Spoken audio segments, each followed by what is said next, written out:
মায়ের নতুন মুখের ব্যানার লাগানো হয়ে গেছে। নৈহাটির বড়মার আদলে তৈরি করা হয়েছে এখানকার মূর্তি। তোমরা দেখতে পাচ্ছ গোটা রাস্তা জুড়ে চলছে আলপনার কাজ। মায়ের মুখ এভাবে কাপড় দিয়ে ঢাকা রয়েছে।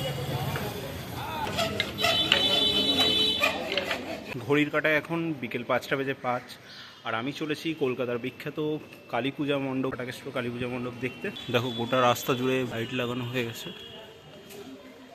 এই আলোগুলো যখন জ্বলবে রাত্রেবেলা তখন আরও ভালো লাগবে দেখতে।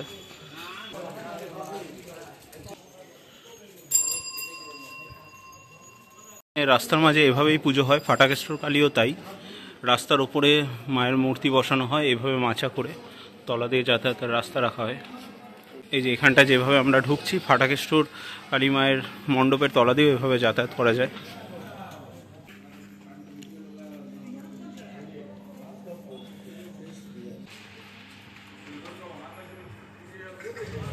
দেখতে পাচ্ছ তোমরা সেই নৈহাটির বিখ্যাত কালী মায়ের আদলে তৈরি করা হয়েছে।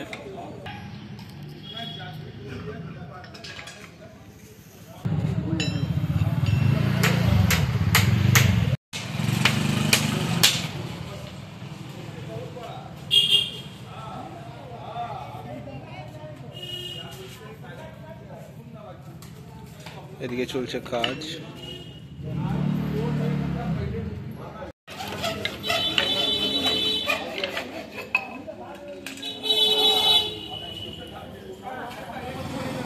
এই কালী ঠাকুরটা হয়েছে ভাই ভাই সঙ্গে। এনাদের এবছর 39তম বর্ষ।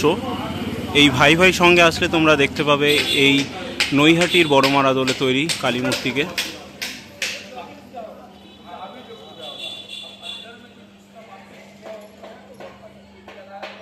তো এরপরেই নবীনকুণ্ডু লেনে তোমরা দেখতে পাবে অনামিকার কালী প্রতিমা। এনাদের এবছর 61তম বর্ষ।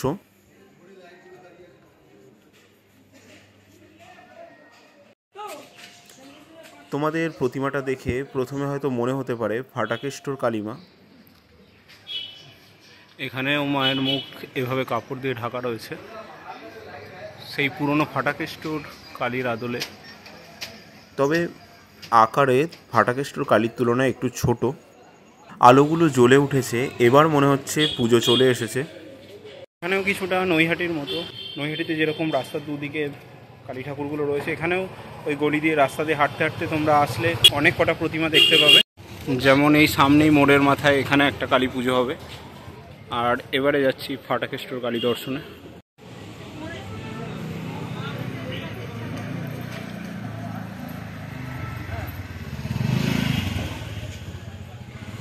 কালী পুজোর প্রস্তুতি তোমরা দেখতে পাচ্ছ, মেলা টেলা বসবে এই সাইডগুলোতে, আর কয়েকদিনের মধ্যে আলো সেজে উঠবে চারিদিক। এই যে একদম এই মোড়টা থেকে এদিকে ঢুকতে হবে। প্রস্তুতি চলছে পুজো। তোমরা দেখতে পাচ্ছ ফাটাকেশ্বর মণ্ডপে ঢোকার সামনের যে রাস্তাটা, সেই গোটা রাস্তা জুড়ে এখন আলপনা দেওয়ার কাজ চলছে, তাই ভেতরে প্রবেশ করতে দিচ্ছে না কাউকে।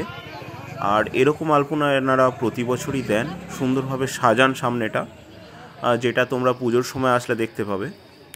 এখানে মায়ের নতুন মুখের ব্যানার লাগানো হয়ে গেছে। এই যে ক্লাবের একটা বুথ, এই হচ্ছে একটা বড় স্টেজ, ঠিক এই ঢোকার মুখের এই সামনেটা।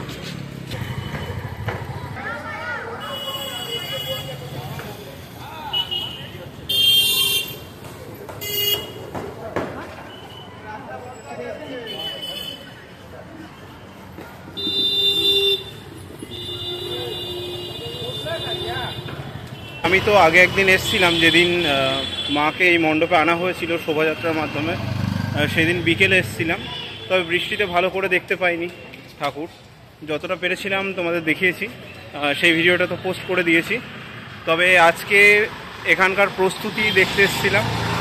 এখন তো গোটা রাস্তাটা জুড়ে আলপনার কাজ চলছে, তাই ঢুকতে দিল না, আর মাকেও দেখাতে পারলাম না তোমাদের। তবে প্রস্তুতি তুঙ্গে। কালকে থেকে ওপেনিং হবে। কালকে থেকে সবাই এখানে এসে ঠাকুর দর্শন করতে পারবে। সকলকে দীপাবলির অগ্রিম শুভেচ্ছা জানিয়ে ভিডিওটা শেষ করছি। শুভ দীপাবলি।